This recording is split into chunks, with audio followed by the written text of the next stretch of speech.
ing alas. Nanging anggon ndalang nalikane ana ing pendhapa Kabupaten Worawari kuwi nyonyok marang rasa. Saya penyebut karo salah sawijining wanita Sarapati. Kuwi sing dadekake mirat sajroning aku. Jan kula mangertosi sedaya kedadosanipun Pangeran. Ngerti kedadian sing kemawon awit kula memitanipun Sarapati. Dadi kowe memitane Sarapati. Dalan gambu Asmarata. Satenane Sarapati kae katresnan. Nganti aku tumindak sing kaya ngono kabeh mau ora saka karepanku. Nanging aku kapojo ing kahanan. Banjur ngerti Sarapati. Menapa panjenengan taksih tresna kaliyan Sarapati jeng Pangeran? Aku sing tresna karo Sarapati. Menawi ngaten panjenengan madhep mriko mangke Sarapati kula larakaken wonten papan menika. Apa kowe ora goro? Boten. Tauju. Wis Jeng Pangeran Darmawangsa. Kula Sarapati. Sarapati.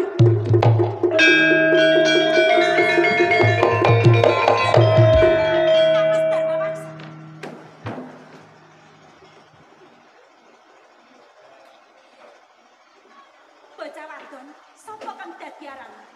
Kula Sarapati. Sarapati. Bener.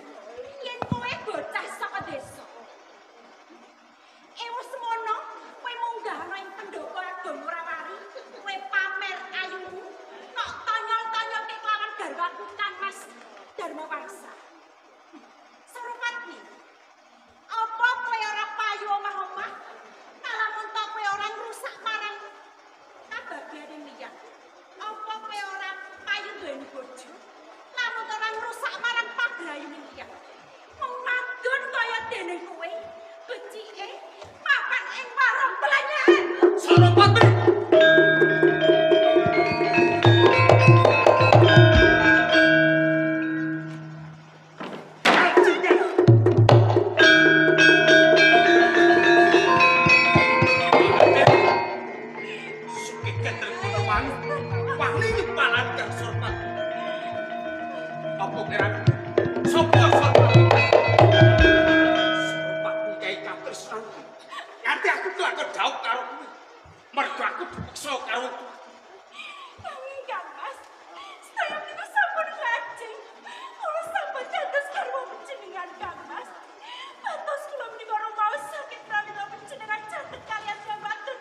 Nanging aku ora tresna karo saya aku ngerti tumindakmu sing kaya ngono.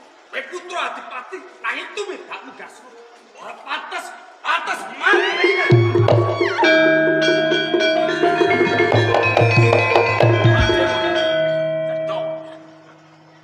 Lames kanggo nutup-nutupi perkara.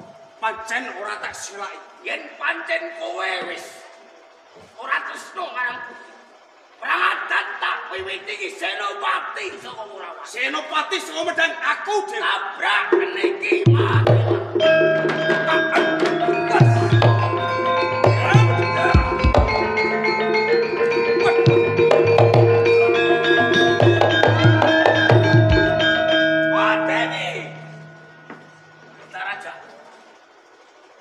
Warga belo karo Pangeran Darmawangsa. Boten, kula mesake ingkang putra menika gantok. Monggo, sampun tawangsul lan tumriye wonten ing Worawari mawon. Kaya ngono? Tak boyong bali ning Worawari.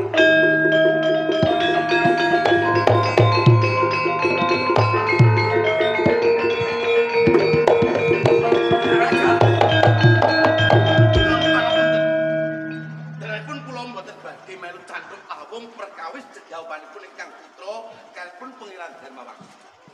Menawi to kula ndutut garising pawukon kados ngaten menika Kanjeng Adipati Mahadewa dipun suwiyah kalian Sang Prabu Mahkutawangsa. Cetha iki cetha. Mila saking niki menawi to cetha menika perang adat dipun purwakani. Perang menika ngginakaken sewu cara. Sampun ngantos perang menika ing mangkinipun wonten krampulan langkung prayogi. Sampeyan pun diwirang-wirangke utang wirang nyaur wirang. Carane piye? Ingkang putra putri Prabu Mahkutawangsa Mahendra Datar colong mawon. Gandate.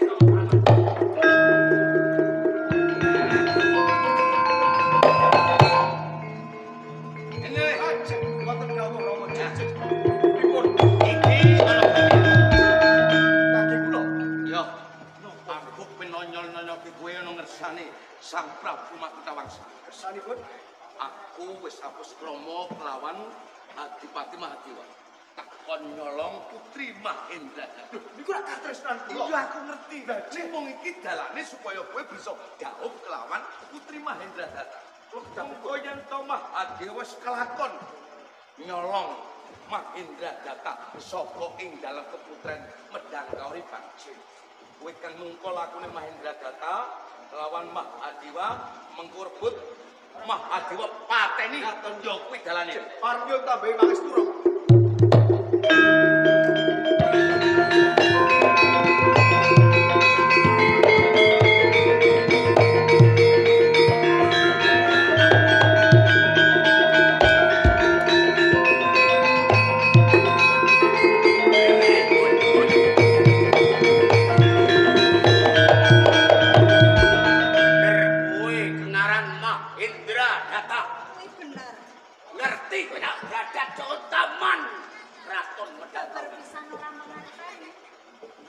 Tenane kowe arep tak bundut garwa tak cengake ngaluhur Mahendra Data. Nanging aku iku ora tresno karo sampean. Ora tresno, tak rudo mari peksa.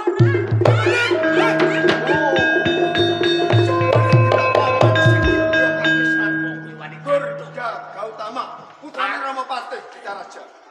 Karepku nyandhek nggon arep prakoso Mahendra Data. Jaluk baline katresnanku Mahendra Data. Kawanen nanging cangking sirah. Oh, keparat. Oh, wis.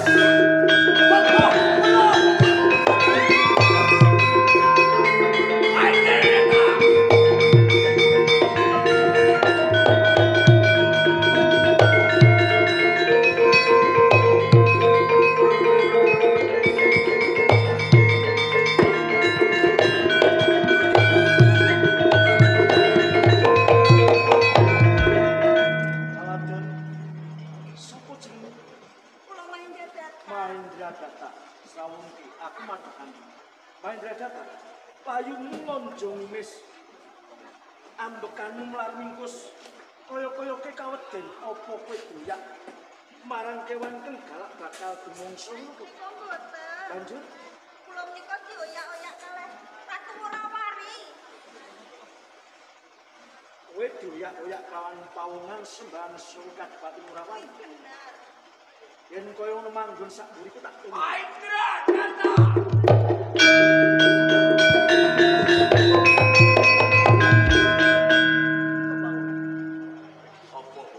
Aku maju tanpa. Pernah opo karo Mahendra Data. Dudu sanak dudu kadang.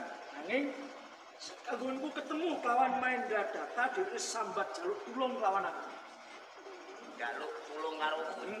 Yen kowe kepengin slamet singkir Mahendra Data guyunge ning Murawari. Tiba kosok balen yen kowe isih kepengin urip sumingkir saka papan iki. Lakon cangking sirang tinju kiran. Wes,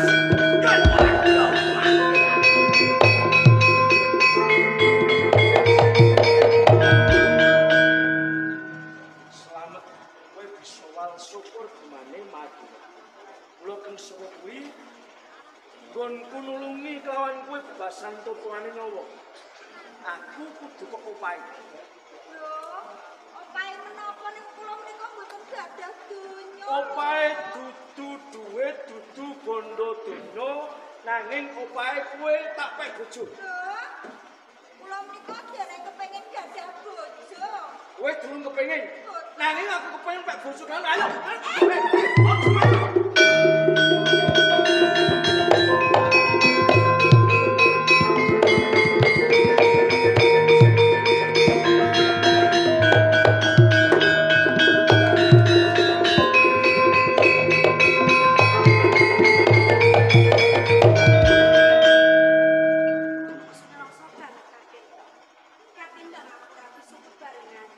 Para pengantin Mangsa. Duwe beci aku mati aku jebur jurakai.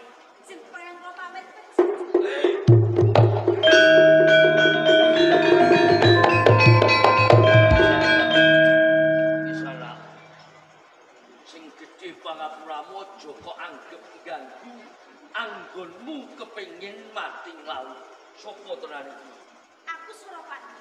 Baik tak suka jeneng. Aku Dayana. Dayana. Suropati. Jane opo darurane, opo perkarane satemah kowe arep mungkasi nyawamu kanthi lantaran jegur sakjroning jurang. Mergo aku kapendutan katresnan. Suropati. Opo sekirane wis bisa rampung perkarane umpama kelakon kowe jegur sakjroning jurang Suropati. Pancen ora. Suropati. Opo sekirane kowe isih duweni rasa tresna lawan katresnan. Tenane aku sing tresno banget karo katresnan. Yen to pancen kowe isih duweni rasa tresna lawan katresnan, iki ana dalan supaya engko kowe bisa ketemu lawan katresnan meneh. Banjur dalane kepiye Udaya? Gelemo kowe etok-etok dadi katresnan. Kaya ngono. Inune aku gelem Udayana. Nek iki mung etok-etok lho ya. Etok-etok aja kuwaret.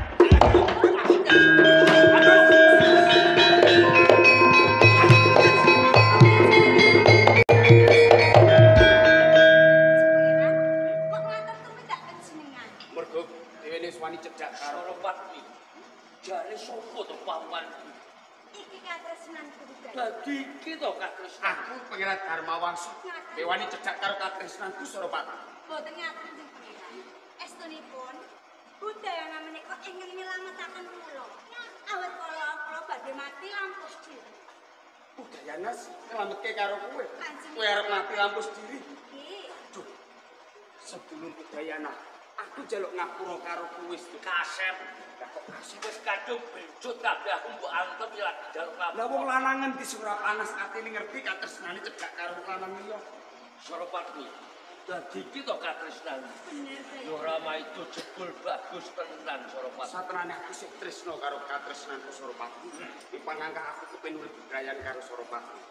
Wis diweyah panas ati ngerti kowe cedhak karo katresnan.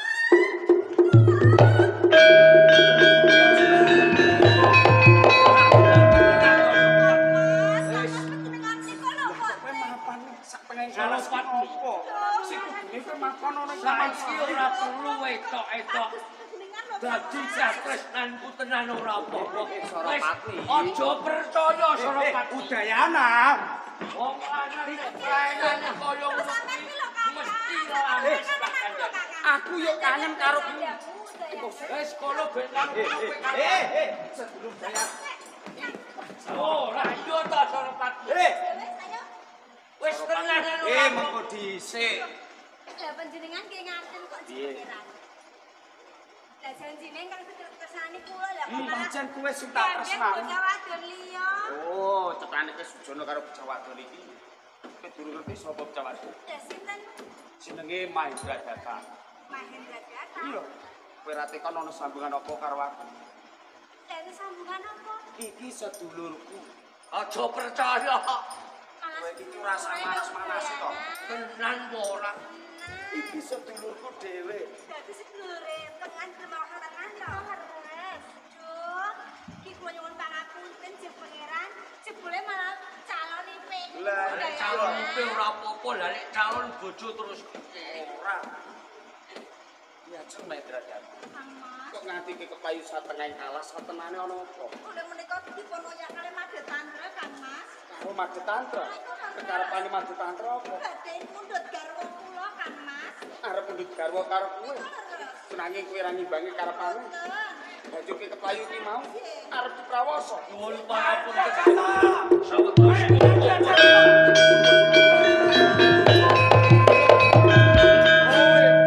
Kakang Madu Tantra. Arep tumindak apa sampeyan? Aku seneng kelawan Mahendra Data. Wal perkara nggonku seneng kelawan Mahendra Data ketemu kelawan kowe. Widya Tripitaka jaluk saka tanganmu. Kena waton sampeyan bisa. Oh, kaya ngono kelakon kanthi kalep. Kuwat.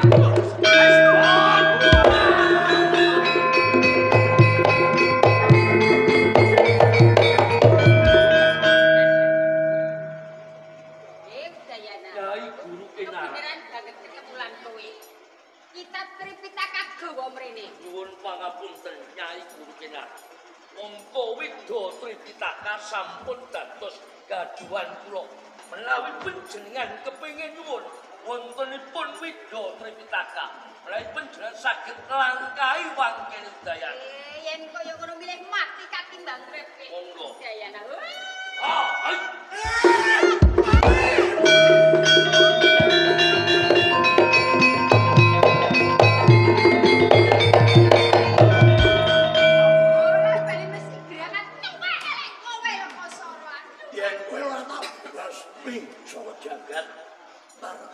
Bakal nyilakake marang kawula. Ya, ora apa-apa Lokasara.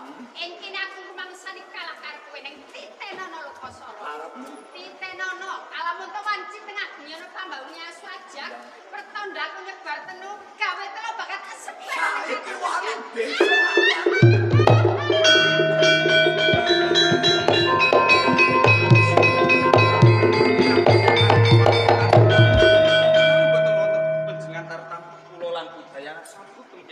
Rahayunipun wonten kula. Umpami mboten wonten kula, calon aran badhe nuju dhateng Hardane Lesmana. Nanging kula kuwatos kali sepakanipun Nyai Arang kados Mpun kuwatos.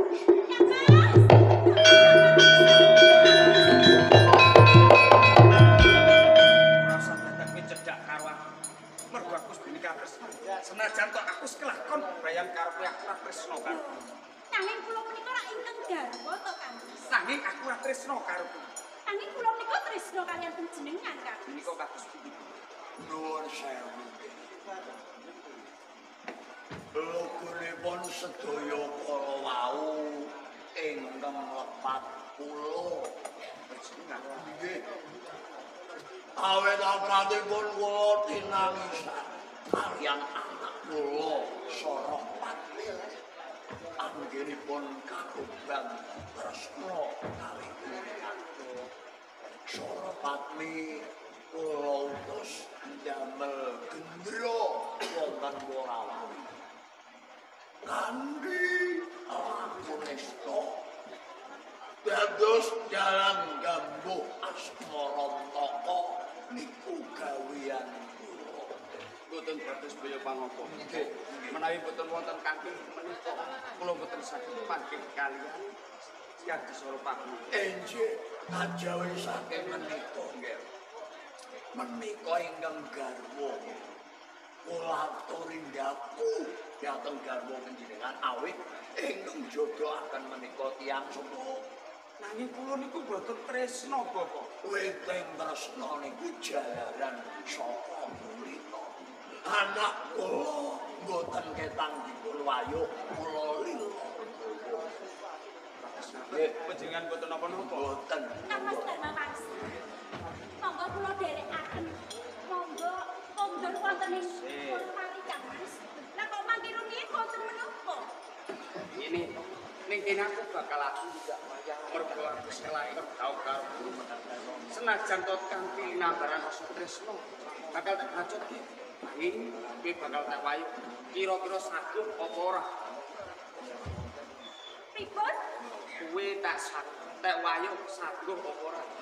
Kula menika dipun wayuh. Oh. Aduh, Kang Mas, Kang Mas. Lho panjenengan menika dos pundi to, Kang Mas? Lho kula menika ora ijin tasih prawan asli. Lho, lah kok gadah garwa menika kok terima dipun wayuh panjenengan menika dos pundi to? Nek ora gelem ya ra sida nggih Ya Kang. wis ora apa aku tak karo kene wae. Ati boten bagus to, Kang Mas. Lah piye? Umpama kowe ra saged tak wayuh ya aku bakal bebrayan karo Sorapati. Napa kalih kula mawon?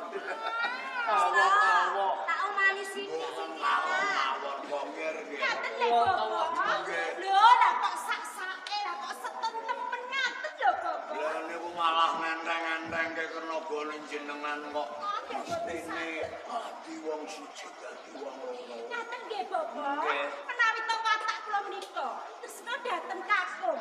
Setunggal menika nggih namung setunggal swaminipun badhe kula tresnani, Bapak. Ngaten sapa nggih. Panjenengan menika boten sanes namung Kang Mas Dharma Wangsa. Ya kira-kira sagu apa ora tek wayuh? Ya yen ora sagu ya ora apa-apa aku tek karo Sorapati. Estu menika. Iya. Kula kedhatipun wahyu. Heeh. Aduh, yang ngono ya pengapesan kuwi. Ya pengapesan. Nek diwayuh aku ora kok. Gelem apa ora?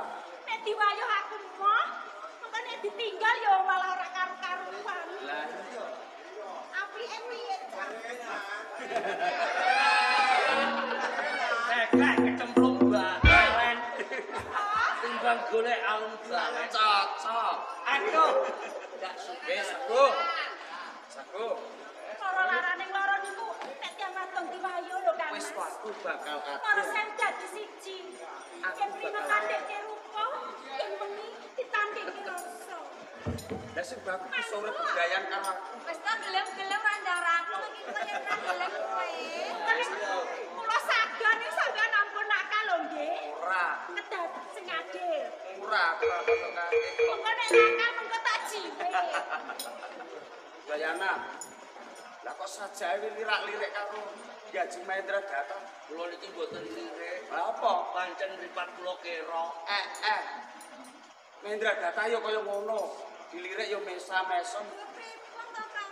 Dilirik karo bocah lanang kok mesa-mesem. Mboten napa-napa. Apa duwe karep-karep kae? Kula niki Iya. lah mbok njen lagi jajake.